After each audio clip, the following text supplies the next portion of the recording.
ലൂക്ക എഴുതിയ വിശുദ്ധ സുവിശേഷം 7-ാം അധ്യായം 36 മുതൽ 50 വരെയുള്ള തിരുവചനങ്ങളിലൂടെ കടന്നു പോകുമ്പോൾ പശ്ചാത്താപം നമുക്ക് രക്ഷയുടെ വാതിൽ തുറക്കുന്നത് പാപിനിയായ സ്ത്രീയുടെ പ്രവൃത്തിയിലൂടെ കാണുവാൻ സാധിക്കുന്നു.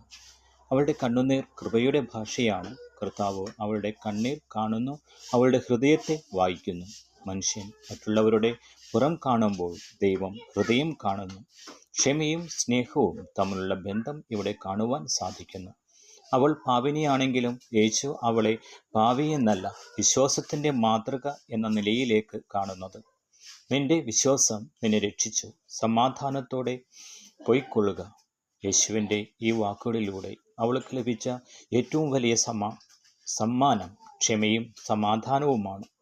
ഇന്ന് നമുക്കും അവളെപ്പോലെ കർത്താവിൻ്റെ കാൽപാദത്തിങ്കൽ ഇരിക്കാം. അപ്പോൾ നമ്മുടെ കണ്ണീരും പാപബോധവും കർത്താവിൻ്റെ കരുണയും ക്ഷമയും ആകും. ആമേൻ.